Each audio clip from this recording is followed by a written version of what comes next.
Bonjour. Jésus a dit, ma parole est esprit et vie. Ma parole est esprit et vie. Quel est l'impact de la parole de Jésus dans nos vies?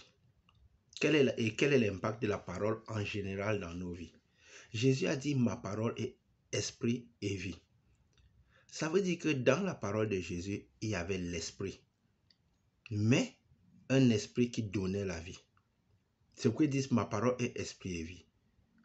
Nous pouvons entendre par là que la parole, toute parole, la parole de tout le monde est esprit. Donc ça veut dire quoi? Derrière chaque parole qui sort de la bouche de tout le monde, il y a de l'esprit qui suit cette parole. Parce que déjà, nous sommes tous des esprits dans un corps.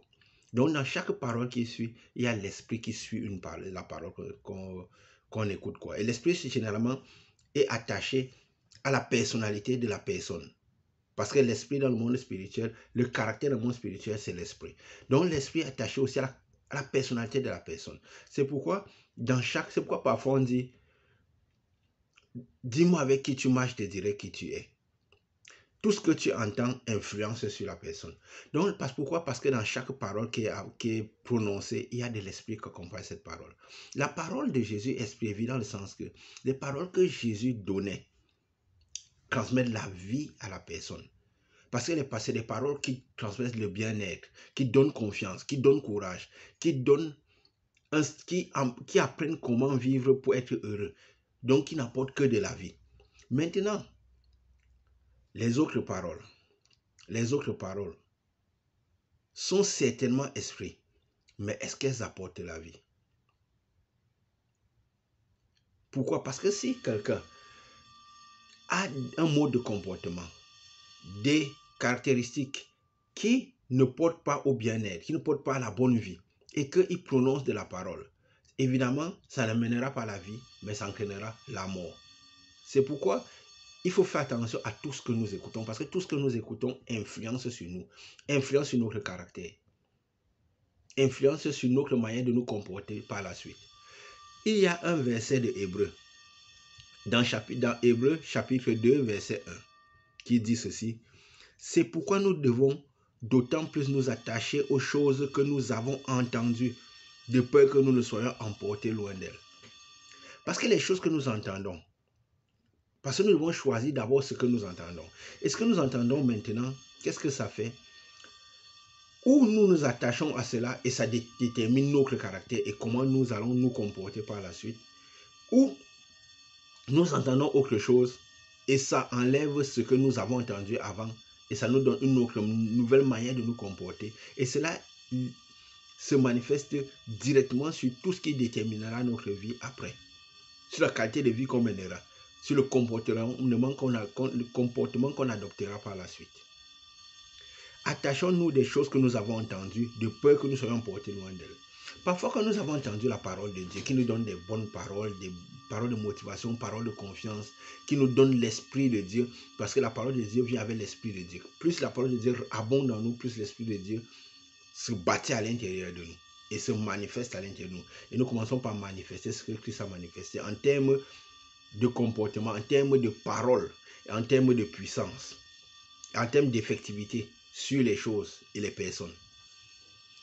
Alors, si nous, par la suite, ayant entendu la parole de Christ, nous commençons par entendre tous les autres types de paroles, donner un excès d'importance à tous les autres types de paroles. Parce que la foi en Dieu, c'est d'abord plus qu'une religion, une appartenance à l'église, c'est un style de vie. Un style de vie qui protège la lumière que nous avons reçue de Christ. Parce que déjà, Christ est défini comme étant une grande lumière. Alors, quand nous sommes à Christ, nous devons avoir ce type de comportement. Donc, nous devons préserver cette lumière que nous avons à l'intérieur de nous. Et cette lumière préservée principalement par ce que nous entendons. Si nous continuons à entendre les choses de Christ, à nous attacher aux choses de Christ que nous entendons, cette lumière sera préservée et nous manifesterons ce que Christ a manifesté. Mais si au-delà de ça, nous entendons plusieurs choses qui n'ont rien à voir avec Christ, parce que quand ça vient, ça nous enlève les choses de Christ, ça nous amène loin des choses que nous avons entendues concernant Christ. Automatiquement, parce que tout ce que nous absorbons enlève ce que nous n'avons pas, que nous avions à l'intérieur de nous. progressivement. Progressivement. C'est pourquoi la parole dit, attachons-nous, que c'est pourquoi nous devons d'autant plus nous attacher aux choses que nous avons entendues de peur que nous soyons emportés loin d'elles.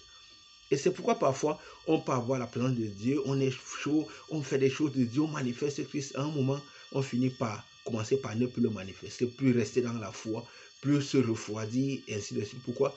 Parce qu'on absorbe beaucoup d'autres choses qui n'ont rien à voir avec Dieu, qui n'ont rien à voir avec la parole de Dieu. Et du coup, c'est comme une flamme, c'est de la lumière. C'est de la lumière. C'est pourquoi la parole de Dieu a défini les véritables serviteurs comme étant, Dieu a dit, la parole de Dieu dit que Dieu fait de ses serviteurs des flammes de feu, donc des feux dévorants à l'image du Père, qui dévorent les problèmes, qui dévorent les maladies, qui dévorent les souffrances, qui dévorent tout. Parce que Dieu nous a donné le pouvoir de marcher sur ces principes comme toute la force de l'ennemi. Mais qu'est-ce qui se passe parfois? Notre feu diminue par rapport à tout ce que nous absorbons. Jésus, c'est la parole de Dieu. Si Jésus est à l'intérieur de nous, c'est la parole qui vient à nous. Et si nous sommes emportés de la parole, de Jésus qui est parole, alors automatiquement, le feu de Jésus diminue en nous. Et ce que nous manifestons de Jésus, nous commençons par sentir cette manifestation faiblir.